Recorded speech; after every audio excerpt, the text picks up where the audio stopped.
Olá, ouvintes do podcast São Paulo Sonha. Aqui, para variar, é Raul Justilores, editor da Veja São Paulo. E hoje a gente vai falar de tombamento de prédios históricos, o que fazer com eles e como evitar tanta choradeira. Parece que a gente espera que os prédios caiam ou desmoronem para valorizá-los. E justamente os três convidados de hoje acabaram de criar uma associação que reúne condomínios nesses imóveis tombados. Tem síndicos, tem administradores, eles vão contar um pouquinho como a gente pode fazer na prática para preservar, para dar nova vida a esses imóveis aí tão importantes para a história de São Paulo. A gente está com a Vivi Barbour. Bom dia. Bom dia. Marconi Moraes. Olá, olá. E Marco Aurélio Braga. Bom dia. Bom dia. E eu queria perguntar para vocês já de início, por que vocês criaram uma associação e por que para muita gente é uma dor de cabeça trabalhar ou morar num prédio tombado? Bom dia, Raul. Para a gente é uma honra enorme estar aqui contigo. A gente acompanha o podcast e poder contribuir com o debate que você vem estabelecendo junto aos seus ouvintes é muito gratificante para a gente. Essa ideia, ela nasce um pouco do fato da gente estar no centro, ter uma admiração muito grande pelo patrimônio que a gente vive. Eu sou morador do edifício São Nicolau, que fica na Praça da República. Ali em frente ao Colégio Caetano de Campos, em frente ao Caetano do lado de do Eiffel do Niemeyer, só para citar. Exato, perto da Casa do Porco, que é outra referência que usam muito no local. E na Vejinha as pessoas gostam muito da Casa do Porco e gastronomia em geral. Exato. Então, isso veio de eu sou apaixonado pelo centro desde que eu fiz faculdade, estudei Direito ali no Largo São Francisco, tinha atividade no comecinho da carreira no centro também, e desde que eu comprei o apartamento, uma das coisas que encantou, inclusive a arquiteta, que era minha amiga, a hora que a gente entrou no apartamento, ela virou para mim e falou assim, compra à vista. Eu falei assim, mas como assim comprar à vista? Né? Ela falou assim, não, compra à vista porque a praça é tombada. Então, você vai ter essa vista, ela está carimbada para você para sempre. E aí, quando você compra um imóvel num edifício tombado, você começa a primeiro ter a admiração por aquele espaço. Mas depois vem os problemas. E aí, no nosso prédio, a gente tinha muito problema. Quais, por exemplo? Primeiro, você não tem... ninguém, eu sou síndico hoje, né? Mas ninguém acorda de manhã um dia falando assim, eu quero ser síndico do meu prédio, né? Isso geralmente decorre de uma sucessão de problemas que você vai vendo na administração, pouca interlocução, são coisas que a gente não entende, você gasta tempo para lidar com esses problemas e geralmente essa figura, não gosto de generalizar, mas ela vai sendo ocupada por pessoas que têm tempo para disponibilizar, é uma pessoa aposentada ou alguém que quer se aproveitar daquilo por alguma questão, né? Então, no centro tem de tudo. E aí a gente começou a ver que o prédio estava caindo aos pedaços. A gente tinha corrimão que era sustentado por buchas molhadas em jornal molhado, você põe na parede, coloca o parafuso e sustenta um corrimão. Então, além disso, os elevadores com falta de manutenção, os processos de reforma, eles não respeitam a condição histórica e patrimonial. E aí tudo isso foi levando a gente a querer assumir. E aí, a grande questão que eu acho também tem um problema que a gente precisa lidar com esses prédios, que é a figura do síndico. Eu acho que a figura do síndico, ela tá fadada a deixar de existir. Uma pessoa só não consegue resolver os problemas da Galeria do Rock, do São Nicolau, do Edifício Ster, do Itália. Uma pessoa só. Eu acho que é um conjunto de pessoas que se interessa por aquele patrimônio, se interessa por preservar e transformar, dar novos usos a ele. E a partir dessa união de dividir pequenas tarefas do dia a dia, a gente consegue mudar. Então, a gente tem problemas, para voltar na pergunta, da forma como a gente contrata prestador de serviço. Nosso processo de restauro do elevador levou 3 anos. Por quê? Porque a gente teve problemas com a empresa que nós contratamos para fazer a primeira manutenção, largou a obra no meio, não queria fazer porque o prédio era muito antigo e tinha problemas, que nossas portas são de madeira, então todas as empresas que iriam lá falavam, não, a gente tem que colocar um elevador de inox. Né? Então... Ou seja, falta mão de obra especializada ou é porque é muito mais caro para respeitar esse projeto original? São as duas coisas. Eu acho que a falta de mão de obra especializada leva o valor do serviço a ficar mais caro e esses profissionais sabem que eles são um pouco exclusivos. né? Então, falta tudo.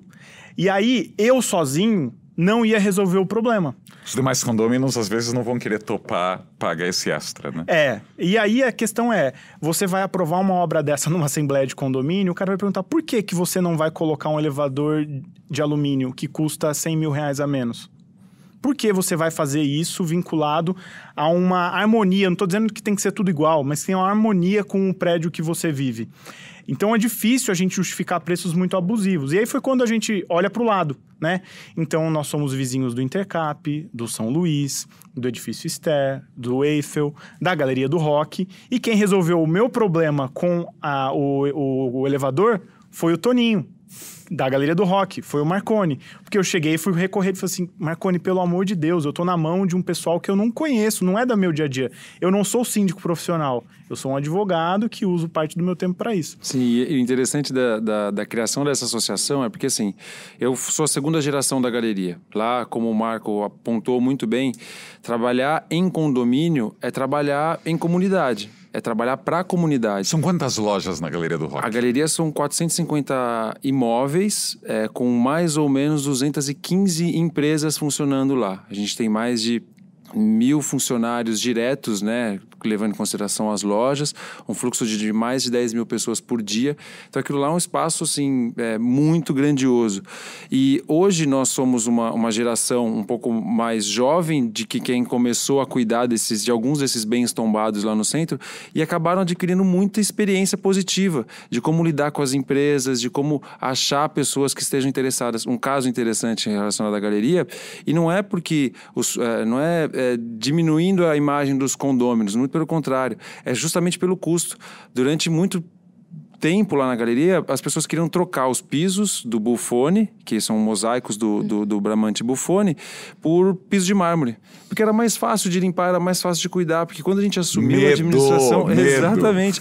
Quando a gente assumiu a administração, né? Fazer a manutenção daquelas pastilhas é muito caro, não custa. Só que a gente falou, não, o prédio é tombado e nós vamos manter a pastilha. E hoje, todo mundo que entra lá, uma das primeiras coisas que as pessoas fazem é olhar para a iluminação original do prédio e olhar para aquele piso maravilhoso. Todo mundo fala, meu, que piso incrível. O piso mais instagramável de São Paulo, para quem não conhece, vá até o último andar e tente tirar uma foto por aqueles recortes das lajes que vocês vão ver essa brincadeira, né? Essa variação de figuras geométricas que o Buffoni elaborou.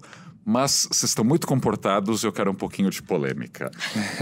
O que eu mais escuto de gente que mora em prédios tombados, no centro, em Higienópolis, alguns até na Paulista, é que a prefeitura deveria dar algum incentivo. Assim, se a prefeitura tombou, logo a sociedade paulistana decidiu que aquele imóvel tem importância, deveria ter tipo alguma isenção, algum incentivo, algum apoio. Por outro lado, muita gente diz, não, mas as prefeituras precisam arrecadar mais e não menos. A gente tem uma história recente no Brasil de ficar desonerando impostos, que supostamente criaram empregos, e na verdade acabou ajudando a quebrar o país. O que vocês, como o nome do podcast é São Paulo Sonha, o que vocês sonhariam como ideal de apoio, mas que não pareça uma ajuda extraordinária, um privilégio para pessoas que já moram em imóveis mais caros? Eu acho que tem uma parte de sonho, mas que é um pouquinho de realidade, mas que a gente precisa aperfeiçoar. E até um dos motivos que levou, né, os condomínios do centro a se organizar é o uso de um instrumento, que é um instrumento que já tem mais de 30 anos, que foi criado, previsto em São Paulo, que é a transferência de potencial construtivo. Explique isso bem para o nosso ouvinte. E não usa sigla, hein? Sigla é proibida. É muito difícil explicar. Basicamente, a legislação de São Paulo, ela prevê que cada lote da cidade tem direito a construir um tanto. É um direito inerente àquele lote. Um tanto bem pequeno, é bom saber disso, né? Normalmente restritivo. Normalmente, ele é equivalente à área do lote, tá? A regra geral é essa. Então, você tem um terreno de 500 metros quadrados, você só pode construir 500 metros quadrados em cima. Exato. Se você quiser construir mais do que 500, você pode, até um limite que normalmente é 2 vezes ou 4 vezes o terreno, mas essa diferença você tem que pagar para a prefeitura. Uma autorização para construir a mais. A outorga onerosa. Que é a outorga onerosa do direito de construir hoje em dia. É uma taxa. É uma taxa. E aí a transferência surgiu mais ou menos da seguinte ideia. Há um tombado, ele está congelado. Então, em tese, ele não pode usufruir desse direito de construir que ele tem. Então, vamos supor um lote de 500 metros quadrados, ele tem 300 metros construídos, ele não pode mexer no imóvel e tem 200 metros lá que ele não usufruiu, sobrando. Então, ele tem o direito de transferir a um terceiro esse potencial que ele não usufruiu. A ideia da transferência surge um pouco disso. Hoje em dia, na prática, na verdade, o cálculo do quanto você pode transferir se descolou um pouquinho dessa lógica da área do terreno, porque a prefeitura tinha como objetivo permitir que qualquer imóvel tombado tivesse potencial para transferir, mesmo aquele que já usou, além. Uma maneira de proteger, né? Incentivar Exato. E como que você faz isso? Você transfere esse potencial, você aliena isso a um terceiro, e aí o dinheiro vai para investir, é um dinheiro de uso carimbado, né? Então, ele vai para ser investido na edificação. E surge justamente dessa ideia. Se a edificação é tombada porque o interesse é público, a prefeitura dá esse incentivo indireto, porque, afinal de contas, quando você transfere potencial, a prefeitura deixa de arrecadar com a outorga onerosa, aquele que a gente comentou, né? Claro. Então, e aí até surgiu essa conversa entre os síndicos, surgiu muito também em função desse instrumento, que hoje em dia, para condomínios conseguirem transferir potencial construtivo, existe uma regulamentação, um decreto municipal, que exige a unanimidade dos proprietários para dar entrada no processo. O que é impossível, né? A gente está falando… Pro seu Nicolau, né? O Marco unidades. É síndico. A gente fez das tripas coração para acessar os 30, mas é impossível. Imagina imagina a galeria, imagina um Copan. Sim. Né? Então, na prática, ou seja, a lei ajudaria, mas é muito difícil de correr em existe, pé. mas é inviável.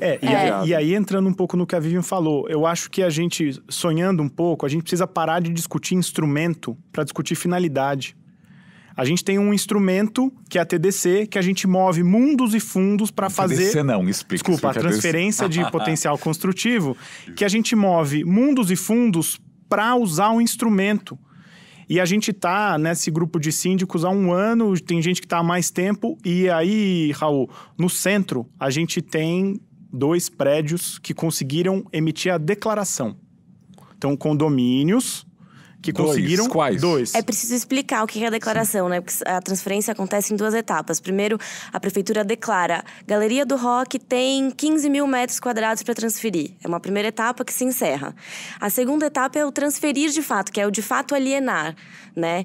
Então, a gente sabe o Cadete Galvão, é um edifício na 24 de maio.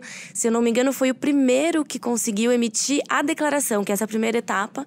E a gente… É um prédio pequeno, né? É um prédio pequeno, e a gente soube que, assim, para conseguir transferir, né, que aí você tem que conseguir a unanimidade novamente, as pessoas começaram a entender, o meu voto vale ouro, né? Porque a unanimidade, como o Marco sempre fala, a unanimidade é burra, né? Porque você precisa ter todo mundo, e quando a pessoa se dá conta de que o voto dela depende do uso de um instrumento, ela vai monetizar aquilo, né? Isso é bem complicado. Então, aí o que a gente…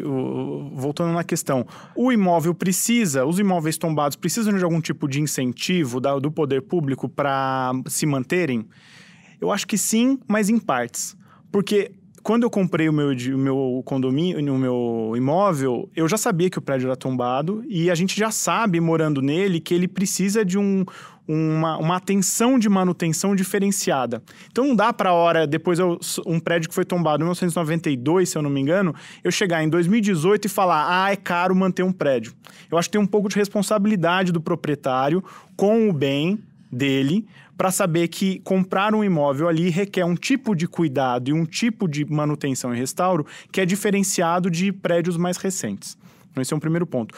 Só que, ao mesmo tempo, o tombamento, isso a gente discute bastante, eu e a Vivian, o tombamento ele dá um sentido público para aquela edificação.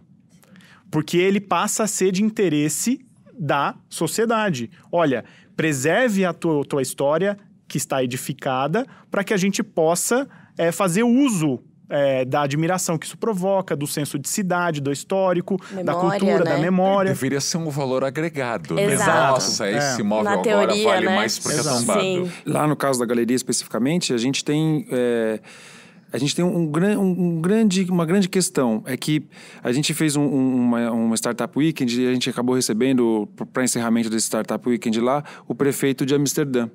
E ele chegou lá e falou assim, fez um discurso muito bacana e no finalzinho do discurso dele ele disse o seguinte: eu entendi que como prefeitura, como gestão pública, eu devo fazer uma coisa muito preciosa, que é não atrapalhar o mínimo possível as pessoas que estão interessadas em seguir a lei. Não estou falando que não tem que seguir a lei nem nada, mas deveria atrapalhar menos. Não atrapalhar deveria ser o primeiro artigo de qualquer Mas seria Constituição, maravilhoso, porque para Fala nós na todos lá, o que acontece? Dá um incêndio em algum lugar no Pará, num prédio que tinha no Pará.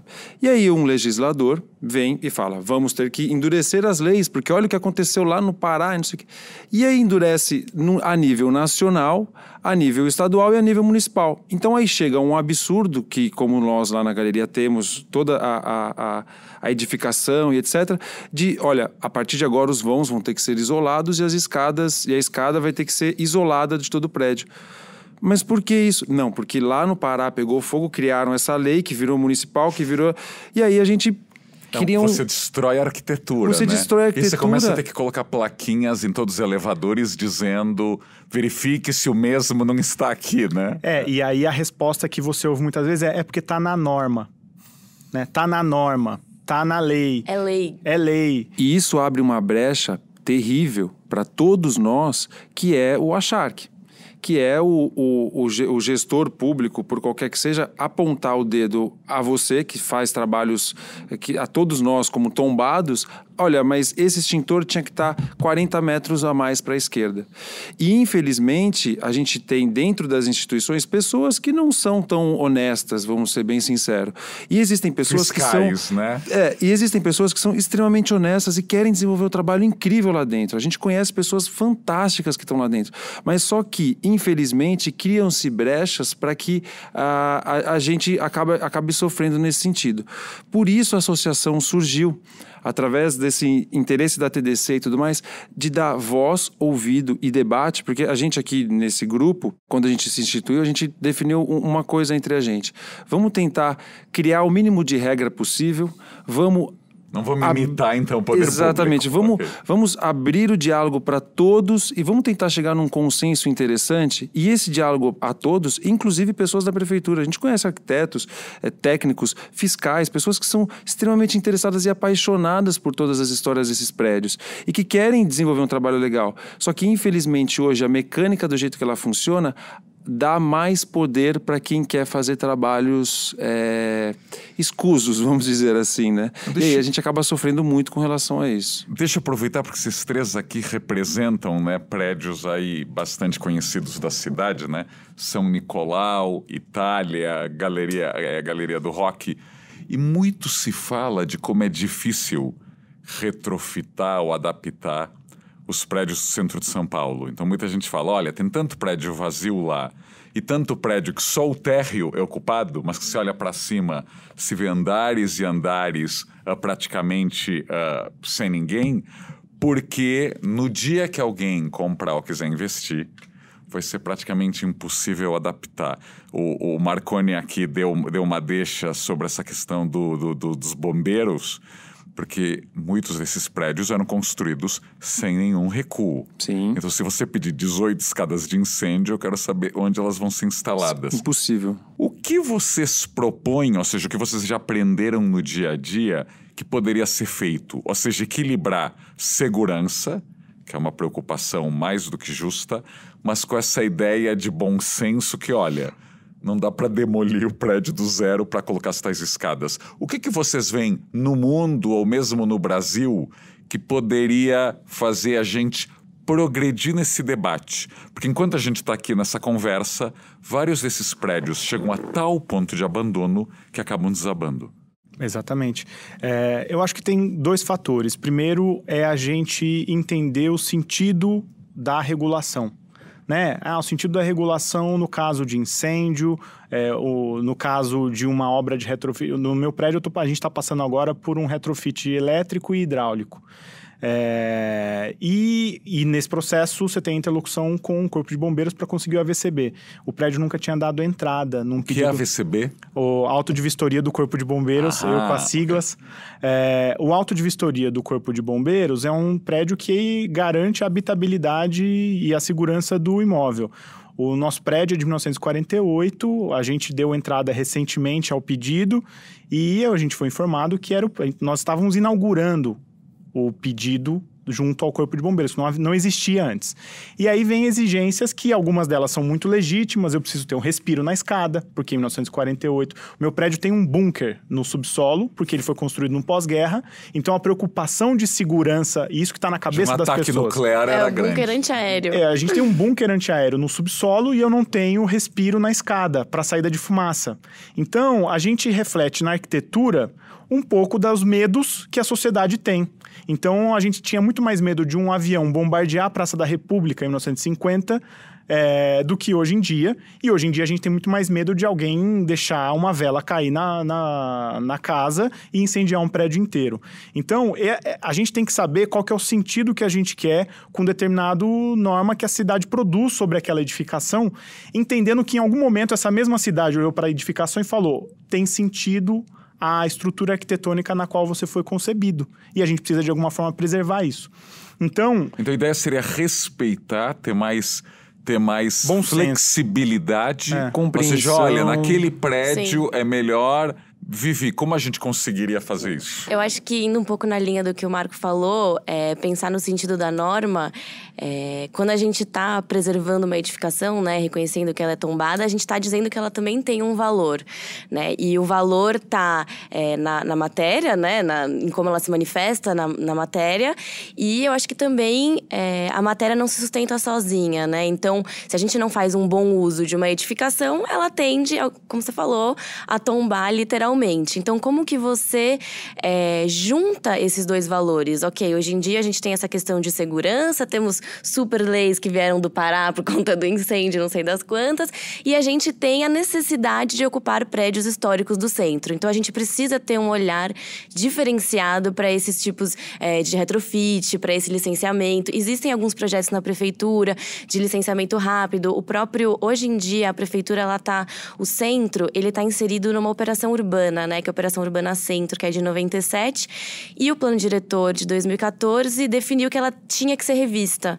E ela está sendo revista por meio de um PIU, que é um projeto de intervenção urbana, né, que é o PIU nada mais é do que um instrumento de diagnóstico.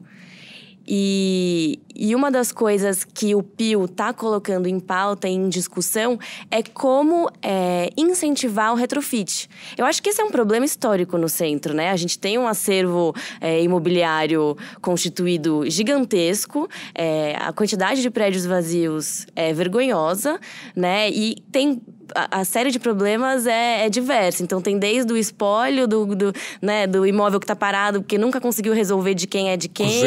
Os herdeiros brigando e ele fica lá à míngua. E aí resolve a questão da herança, você tem a questão da dívida de IPTU, logo em seguida, são mais 10 anos. Exato, tem isso. E tem também a falta de atratividade de investimento naquele imóvel. Por quê? Porque é um terreno obscuro. O cara que vai investir, ele não sabe muito bem onde ele está indo. Então, para ele, é um investimento mais seguro e mais certeiro ele pegar um terreno do zero e construir. Só que a gente não pode ter essa mentalidade no centro, assim. A gente precisa lidar com esse problema dos prédios vazios que precisam ser ocupados. Então, por exemplo, aproveitando a tua colocação, tem muitos prédios nos centros que são de uma época que as lajes tinham um pé direito mais baixo. Então é bastante mais difícil criar ali o vão por onde passa a nossa querida fiação elétrica de hoje em dia, cabos, que naquela época, a gente tem que lembrar, não havia internet, você não tinha que ter 500 terminais por andar. Na prática, por exemplo, no edifício Itália, como é isso? Olha, temos que derrubar algumas paredes, temos que colocar uma fiação nova. Vocês perdem mais tempo que o prédio do lado que é novo? Sim, é com muito certeza. mais tempo, um pouco mais? Como funciona? Com certeza. A gente lá na galeria, a gente instalou sprinkler em todo o prédio, trocou toda a parte elétrica, substituímos os elevadores, algumas escadas rolantes, colocamos a parte elétrica está totalmente modernizada. Isso foi um trabalho, porque a gente não pode fechar o prédio. A gente está falando de 200 empresas, micro e pequenos negócios, que as pessoas dependem daquele negócio, né? Então, um dia fechado significa muito para as pessoas. Então, fazer aquilo tudo foi um trabalho muito difícil, porque você tem, por um lado, respeitar a estrutura arquitetônica do prédio, encontrar espaços para poder passar essas fiações. Então, é um exercício de engenharia e de obra muito grande, grandiosíssimo, né? E também respeitar a arquitetura do prédio. E, por outro lado, você tem órgãos te pressionando para que você faça logo, tem que fazer rápido, porque não sei o quê, sendo que vários outros prédios também ao redor não existem. Então, assim, nós nos encontrarmos como associados ou ter esse bate-papo, ter esses diálogos são muito importantes, porque a gente consegue falar, olha, a minha experiência lá foi essa, talvez vocês consigam fazer nesse sentido, e aí encontrar caminhos, que esses caminhos são encontráveis, Sim. tanto de segurança quanto de instalações elétricas, enfim, dá para achar esse equilíbrio, sabe? Eu acho que é uma coisa que já foi muito discutida aqui no podcast, que é a questão da gente apostar no projeto. E apostar no diálogo em torno de um projeto. Então... Um projeto bem feito. Um projeto Exatamente bem feito. Isso. É muito comum nos prédios, e a gente vai visitar um ou outro, que tem uma questão muito empírica dos síndicos, que fala assim, não, eu acho que é melhor, vai fazer aqui e tal. O que a gente tem feito? Vamos pintar de verde, não de azul. Então assim, e tem algumas boas experiências em que você fala assim, tá bom, nós temos no meu prédio, toda a elétrica passa dentro das unidades. Então, o primeiro andar tem um quadro gigante de madeira que a elétrica passa ali e vai distribuindo para os demais. É um problema. Eu vou resolver isso como síndico? Não. Eu vou chamar... a gente vai para o projeto, a gente chama profissional, que volta no começo da conversa, que ainda tem pouca gente... ou que não, pouca gente, e as que tem ou não falam com a gente, ou cobram muito caro e o serviço se inviabiliza. Então... Ponto número 1, a gente precisa voltar a projetar retrofit nesses prédios, que barateia muito a obra e a execução dela depois. Ponto número 2, a gente precisa garantir espaços de diálogo dentro do prédio, porque problema tem e não existe super-homem ou síndico que consiga resolver. Então, a gente apostar em assembleia, reunião de condomínio, para trazer os moradores e discutir com eles e achar uma solução. E aí, a partir disso, cobrar de uma execução de um serviço adequado e ter um acompanhamento de obra interessante ou ativo, para que profissionais acompanhem. A gente tem um engenheiro especializado nesse tipo de obra para conseguir fazer a gestão daquilo, para que no final das contas a gente consiga ter uma edificação preservada, uma obra que consiga ser paga no longo prazo e entender que daqui 10 anos eu vou ter que fazer isso de novo. Então, uma coisa que esses condomínios às vezes, e a gente encontrou, não tinha, caixa. Condomínio tombado, em prédio tombado, precisa de caixa. Caixa, eu digo fundo de obra, né? A gente precisa ter bastante dinheiro guardado, rendendo, para que a gente consiga, de tempos em tempos, investir naquela edificação.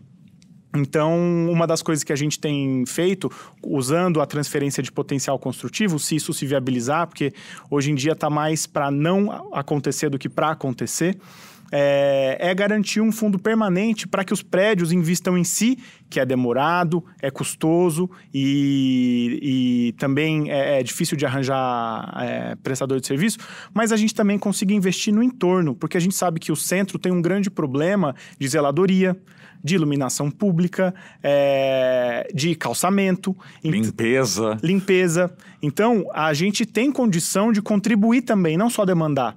E nós vemos de algumas esferas um momento político muito complicado e que a gente tem muito mais capacidade de julgar o outro do que de dar a mão. De falar, poxa, deixa eu ver o que você está fazendo para tentar aprender contigo e melhorar alguma coisa e fazer junto. Então, a gente vê alguém fazendo uma reforma de calçada, a gente fala assim, tá errado. Ele está preservando... Não, chega e conversa. Então, eu acho que a gente pode fazer isso muito melhor, tanto com os nossos prédios, quanto com o entorno da cidade que a gente mora. É muito legal o Marco, desculpa, Vivi, falar sobre isso, porque... Olha que legal, a gente está falando desde o início da nossa conversa aqui de grupos, de pessoas debatendo, de pessoas discutindo. A galeria só foi permitido fazer isso tudo porque um grupo de pessoas se uniu para ajudar a fazer aquilo. Capitaneado pelo Toninho, mas tem o Nivaldo, o Chicão, o Ademir, a Márcia, a Camila. Tem uma série de pessoas que estão lá no dia a dia. E eu gosto de falar o nome dessas pessoas porque a gente às vezes não personifica, né? A gente fala assim, porque o síndico... Não, essa pessoa tem um nome, esses conselheiros têm um nome. Chegando, a gente conseguiu internalizar isso tudo e trazer esses benefícios. E agora, nós, como prédios tombados ali no centro, o que a gente pode fazer pelo centro? Se a gente não se juntar em um grupo e abrir essas conversas e ter debates e ter críticas e começar a construir isso, o centro não vai caminhar para frente, né? E o que eu queria acrescentar, que eu acho que essa mobilização toda, no fim das contas, é um choque de realidade. É um choque de cotidiano, assim, porque o que falta muito, eu acho, nos debates sobre patrimônio, preservação, tombamento, é realidade, é cotidiano, mundo real. A gente tem, às vezes, né, políticas bem intencionadas, mas que não olham para as pessoas que vivem cotidianamente. Então, a mãe que precisa descer com o filho com a mochila do carrinho, a rampa, o outro que precisa levar a coleta seletiva para o prédio. Quer dizer, a gente precisa ouvir essas pessoas que mais do que pensando na arquitetura, que conta uma história, elas estão vivendo o presente. E é uma chave que o patrimônio tem uma certa dificuldade em trazer para dentro. Entender que, ok, a matéria é importante, mas enquanto suporte de relações do presente. E de usos do presente. De usos do presente. Se não tem uso no presente, vai cair. Que nem caiu... Bom, apesar de que lá ele tinha um uso, né? Mas totalmente abandonado pelo proprietário, pelo poder público. Exatamente. Mas a gente vê que é muito recorrente. Um prédio que não tem uso tá fadado a deterioração. E aí, eu acho que assim, a gente sempre tem que pensar, quando a gente vai falar de patrimônio, que a gente está falando de pessoas. Exato. Pessoas, a gente está falando de pessoas. Não está falando de um museu. Não. Com peças inanimadas. E aí tem algumas curiosidades do centro. Tem alguns prédios, e não dá para falar porque a gente é amigo das pessoas e tal, ainda o ideário que está na pessoa é preservar para deixar lá. Então, a gente tem espaços, salões... Congelar. Sobrelojas, espaços que são riquíssimos, que poderiam receber eventos, ser um espaço comunitário, etc., que estão assim, não, isso aqui tem que ficar... Sem habitação, tem que ficar preservado. Então, eu acho que assim, se a gente conseguir fazer a recuperação que um patrimônio desse merece, mas dizer que ele pode ter novos usos, todo o debate que a gente está fazendo de fachada ativa, ele começa a partir, em São Paulo, do centro. Né? Teu livro está aí para dizer isso. Então, a gente pode fazer, olhando para a pessoa, construir uma habitação, um comércio, uma calçada que seja útil ao uso que ela faz disso no presente. E aí a grande questão, né? Como é que a gente traz aquilo do passado para uma realidade agora? A gente precisa conversar com o poder público, porque a calçada ele vai vir aqui dar pitaco. Ele vai falar se a minha obra está adequada ou não. E aí, o que a gente precisa dele é uma parceria, não uma fiscalização. E mesmo que haja uma fiscalização, que ela seja orientativa. E não punitiva, Não então, punitiva. O grande medo de se fazer as coisas assim, a prefeitura vai vir multar. Tem essa lenda urbana, né? Esse imaginário, muitas vezes, ela é verdade, porque a gente não tem uma noção cooperativa de lidar entre público e privado. É nós contra eles, nós contra eles, então... Dos dois lados. Se a gente conseguisse ter orientação, seria muito mais fácil. Mas mal ser recebido... tá difícil, né? Então, reformar a calçada, tentar fazer uso. A gente quer fazer algumas... Eu aposto muito na festa como um espaço de convivência da comunidade. O centro ele precisa entender, e tem uma série de iniciativas esparsas muito bacanas que a gente acompanha, mas a gente precisa entender que aquilo precisa ter um senso de comunidade. À medida que a gente construir esse senso, o instrumento aparece. Então, se eu tiver pessoas ali que cuidam de um jardim, que olham para a calçada, que olham para um prédio que está preservado e para a forma como ele está fazendo aquilo, o nível de atenção sobre aquele espaço aumenta e os instrumentos que a gente vai desenhar para preservar aquilo vão aumentar da mesma maneira. Então, o nosso desafio é conseguir entender a dimensão do patrimônio, mas entender que aquilo precisa ser usado. Então, o meu prédio, falando da experiência, a gente precisa diminuir o valor do condomínio. O Por quê? Porque não dá para um prédio hoje de 110 a 140 metros quadrados ter um condomínio de R$1.200, R$1.500. Porque isso afasta famílias. É inacessível, né? A transferência de potencial construtivo é um instrumento que a gente podia usar. Só que ela foi capturada por grandes proprietários de imóveis tombados e o mercado imobiliário. E esses grandes atores conversam diretamente entre si. Então, um instrumento que foi desenhado, como a Vivian narrou, para tentar garantir recurso para que prédios, condomínios e casinhas tombadas do Bexiga fizessem uso, hoje é muitíssimo mal explorado. Então, quem precisa não usa. Quem precisa não usa. Em resumo, é isso. Quem mais precisa não consegue chegar no instrumento. E levando em consideração que, assim, a gente estava falando, né, da prefeitura não atrapalhar.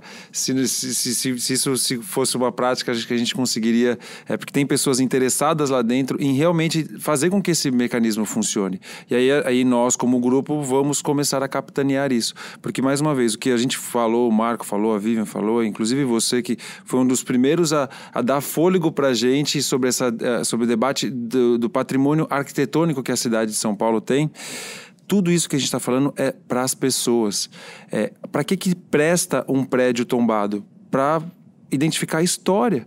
As pessoas hoje cada vez mais estão indo pular, brincar carnaval no centro de São Paulo e elas olham aqueles prédios e às vezes fazem xixi ali porque elas não têm noção do valor daquilo.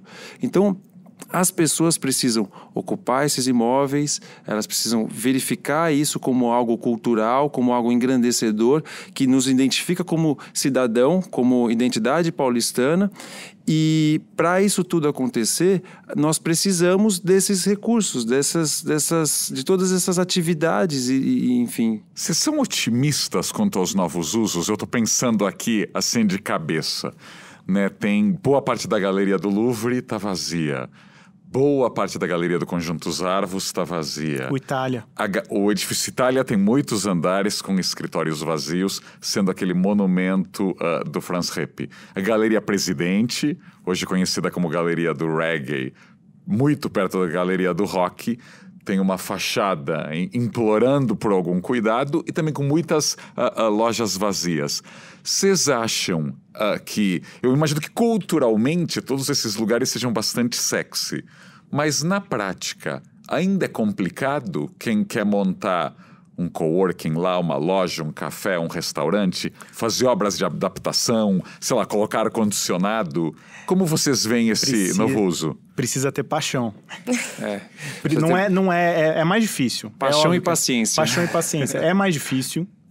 Mas eu acho que o centro enceta possibilidades comerciais e de residência que são muito maiores do que as dificuldades que a gente tem. Então, tem uma coisa nessas galerias que eu acho que precisa ser debatido, é a forma como e a gente já teve você fala muito disso, a forma como a arquitetura da segurança foi conversar com a arquitetura do patrimônio daquele bem histórico. Então, exemplo do Itália, que é o lugar onde eu trabalho. Você tem portas na frente do elevador que eu sinceramente não entendo o uso. Eles fecharam o Itália tem 2 entradas. Por que uma está fechada? Tudo em nome da segurança. Será que essa é a melhor segurança que aquele espaço pode ter? Será que a gente não pode ter outras formas de usar o gradil, de usar a gente acha que a presença ostensiva de uma série de seguranças... O aquário, né? Aquelas paredes de vidro. Um monte de segurança de terno preto e gravata escura com cara fechada vai afastar o quê? Eu tenho dificuldade... Apostar no acolhimento, né? Eu acho que são espaços... O centro ele tem uma proposta acolhedora, como a Vivian colocou. E essa arquitetura de segurança afasta isso. Ao contrário do que acontece, por exemplo, na Galeria do Rock. Sim. A Galeria do Rock ela é aberta, você não tem... A arquitetura dela é muito aberta. Exato. Do Louvre também. E o nosso sonho lá como galeria é que o projeto original não tinha portas. É realmente que um dia a gente possa ter um centro com uma zeladoria um pouco melhor e nós, como iniciativa privada, vamos atrás disso. Nós temos um projeto para daqui a algum tempo a gente conseguir levar um ambiente seguro para o centro da cidade de São Paulo. Esse é o nosso sonho. O nosso sonho é trazer isso através de zeladoria, porque hoje boa parte desses pontos eles estão não são viáveis de investimento em função disso. Porque quando você leva uma pessoa e fala, cara, tem um lugar incrível para você trazer sua empresa, enfim, morar, aí na hora que a pessoa chega ali, entre o ônibus até chegar lá, ela passou por uma calçada toda esburacada e ele lembra que a mãe é cadeirante e ela não vai conseguir passar por ali, ou que eventualmente a esposa trabalha, enfim. Então tem uma série de vertentes que é pouco atrativo. E o nosso objetivo hoje, como associação, como grupo organizado, como pessoas dispostas a debater, é trazer uma sensação de segurança maior que hoje a gente não tem no centro. E por meios alternativos que não sejam só a hostilidade de como acontece, por exemplo, na Oscar Freire, que você precisa ter a maior quantidade de seguranças por metro quadrado que a gente tem. Sim. A forma, não acho que é assim. O centro ele é também republicano e democrático. Então, e aí eu sou esperançoso porque eu estou no centro há 7 anos, morando, trabalhando há mais tempo. E quando eu mudei para lá, eu era visto pelos meus amigos, etc., como um maluco. Um maluco. Assim, até a pessoa encosta, né? Fala assim, nossa, deixa eu ver, por que eu tinha que dar... Excêntrico. Excêntrico. Não, mas hoje é mais excêntrico. Na época era estranho. Na época a pessoa ficava até triste, né? Falava, mas por que você vai nossa, morar que pena lá? que agora a gente não pode mais visitar o Marco, né? Mora na Praça da República. Mas é verdade, isso as grandes indagações era o fato de eu não usar carro e morar no centro. E hoje em dia, isso que está acontecendo. O carro, ele vai... Perdeu status. Não né? só perdeu status, como eu acho que tem um amigo meu que brinca que a gente vai descobrir um dia que o carro foi uma das piores invenções para o transporte que a gente inventou na história da humanidade. O cigarro do século XX. Exato. Então, eu acho que assim, você vê o que está acontecendo, por exemplo, na Major Sertório, na General Jardim. Então, são espaços abertos à rua, que estão com uma série de novos usos e que estão florescendo aquela região. A mesma coisa eu acho que o grande desafio agora são das galerias. Inspirados na Galeria do Rock, eu acho que os prédios precisam se abrir mais. Aliás, o Edifício Itália, a gente tem que lembrar que boa parte do térreo está vazia. Né? Tá vazia. Grande parte do térreo está vazia e é um... Edifício Itália, ou seja, uma uma bela localização esquina, e várias lojas ali calçadão. fechadas há muitos anos. Exato. E eu acho que então a gente pode, voltando à história, qual que é a finalidade que a gente quer chegar? Nós queremos, vamos eleger esses critérios. Nós queremos dar assistência a outro vizinho meu, que é a população em situação de rua. Essas pessoas precisam ter assistência, precisam ter cuidado. Como que a gente vai endereçar isso? A questão do lixo, que é um outro problema. Poxa, será que a coleta que nós estamos fazendo é a mais inteligente? As pessoas... Tudo leva a crer que não. Não são. A gente tem... E aí eu acho a iluminação que pública também. A iluminação pública. E aí eu acho que tem uma veia para a economia criativa e para a inovação tecnológica, que é essa história das smart cities, né? As cidades inteligentes, que poderia ser usada o centro como um grande laboratório de experiências de formas de coleta seletiva e de coleta de lixo resíduo comum, né? Porque a gente tem uma territorialidade muito espremida. Você consegue fazer num universo que pega ali a Praça da República, que seja um exemplo, você tem muita diversidade no mesmo espaço para poder testar. Quando você vai testar uma coisa, você não quer tudo igual, né? Porque senão você não precisa testar. Então, eu acho que o centro e o convite que a gente faz às empresas e às pessoas que queiram pensar em alternativas a isso que nos procurem para a gente pensar num piloto de destinar adequadamente lixo de um conjunto de 6 prédios. Porque é bastante gente, mas é pouco ao mesmo tempo, né? Então, eu acho que a gente tem essa possibilidade e tem muita gente querendo fazer isso. Desenvolver uma iluminação mais adequada. Exato. Enfim, trazer, porque tá tão próximo, assim, a gente que vive lá no dia a dia, Raul, e vocês que estão nos ouvindo também, percebem que está tão próximo, faltam algumas... Existe toda uma complexidade, mas está próximo. E acho que o nosso desejo de começar a fazer isso, eu digo nosso e de todas as pessoas que estão nos ouvindo, é esse, de a gente juntos tentar fazer algo interessante para o centro. Olha, antes de fazer a última pergunta, eu estou bem contente porque a gente resgatou o trabalho de alguns arquitetos que ainda estão longe de serem reconhecidos pelo establishment. A Maria Bardelli e o Hermano Cifredi, que fizeram, né, a Galeria do Rock, a Galeria Presidente, a Nova Barão, o Artacho Jurado, que fez o Louvre, o próprio Oswaldo Bratic, que praticamente fez quase todos os prédios bons ali da General Jardim e da Major Sertório. Mas a minha última pergunta, porque aproveitando que o Marco comentou que no caso dele ele foi morar num prédio sabendo que era tombado. Há muitos casos diferentes, por exemplo, a Vila Modernista do Flávio de Carvalho, que eu adoro, ali na Alameda Lorena, com a ministra Rocha Azevedo, os próprios moradores não quiseram que fosse tombado, e não dá para saber se é porque eles querem vender aqueles imóveis e que seja demolido, ou porque simplesmente eles disseram, não, tombar vai ser uma enorme dor de cabeça, ou seja, gente que já mora lá.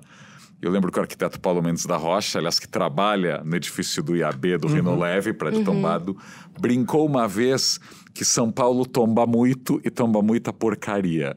Vocês acham que hoje, São Paulo tem aí 3.500 imóveis tombados e uma enorme parte deles é tombada desde 92 ou 95 e tem péssimo estado, ou seja, o tombamento só não resolveu.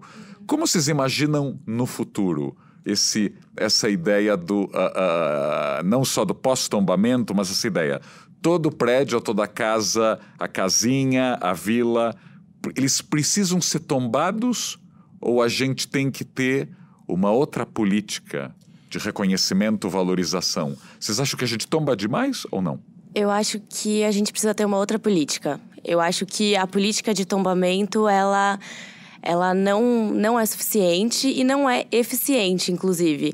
Eu vou dar um exemplo do Bexiga. O Bexiga, de 89 para 90, a Erundina ela fez um concurso de ideias para a renovação do Bexiga. E esse concurso era para pensar em como preservar o Bexiga a partir do planejamento urbano. Teve um concurso de projeto. Quem pôde votar nos projetos foram moradores, trabalhadores e frequentadores do Bexiga. Mobilizou um monte de gente, teve debate. Foi um processo, assim, democrático, na redemocratização. Foi lindo, né? Escolheram um projeto vencedor que aliaria preservação de edificação com transformações necessárias. No meio do caminho caiu um meteoro chamado tombamento. Em 92, abriu-se o processo de tombamento do Bexiga. Hoje em dia, esse processo ele resultou na Resolução 22 de 2002, que tombou cerca de 900 edificações. E querendo ajudar, claro, né, porque você está olhando para algo que é de interesse histórico, esse tombamento, como foi colocado, ele congelou qualquer possibilidade de transformação do território a partir da ideia de planejamento urbano e de participação social. Então, a gente vê que o tombamento sozinho não resolve nada. Muito pelo contrário. Se ele chegar totalmente alienígena a um contexto já existente, ele pode, às vezes, mais atrapalhar e não atingir o fim, que ele tem um fim, né? Mas ele pode não atingir esse fim. Então, não é suficiente, com certeza. Tombar para quê, para quem e para quando, né? Essas perguntas elas têm que funcionalizar o instrumento. A gente tem que se debater qual é a função desse uso. A gente está muito acostumado a debater instrumento. O tombamento, a transferência de potencial construtivo, pagar ou não IPTU de imóvel tombado. Tudo bem, se isso não estiver colado com uma finalidade, a gente vai usar mal o instrumento e não vai chegar àquele fim, que é o que está acontecendo hoje com a transferência de potencial construtivo. Então, eu acho que a cidade, não sei se tomba mais ou menos, mas eu acho que ela tomba errado.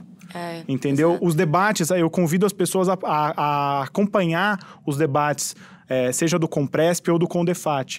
Não tem interlocução e comunicação com os prédios que estão sendo tombados. Segunda-feira teve uma reunião, e a gente pode citar, porque isso é público. O Copan está com um processo histórico, com um problema no seu restauro. Foram discutir o caso, o prédio não foi notificado. E não há uma obrigação legal, pelo menos na regulamentação do Compresp, de notificar os interessados. E a gente acha... Eu já estive em várias reuniões e vi várias vezes esse tema ser levantado. Surpresa. Poxa, a gente não foi notificado. Não, você tem que acompanhar a divulgação da agenda, da pauta. Não é tão simples, né? O que é interessante hoje, tá tão em voga, a questão do meu corpo, minhas regras, né? E no centro, com os bens tombados, não tem acontecido isso. Então, é o que o Marco falou de uma forma muito preciosa. É importante ter a parceria da prefeitura com quem vai se querer ser tombado ou qualquer coisa nesse sentido. Se não tiver uma relação de parceria e não nós contra eles, é inviável. Gente, ou seja, quer preservar a história, quer cuidar, vamos conversar mais. Com as pessoas, né? Isso é fundamental. Gente, é uma pena, a gente está terminando o podcast, então você que está preso no trânsito, correndo na esteira e nos escutando... Venha para o centro. Venha para o centro, converse mais, e o assunto não acaba aqui. Ainda faremos vários outros podcasts sobre preservação e sobre a história de São Paulo. Muito obrigado, Marconi. Vivi. Obrigado. Marco Aurélio. Obrigada, muito obrigado, valeu. Raul. Um abraço.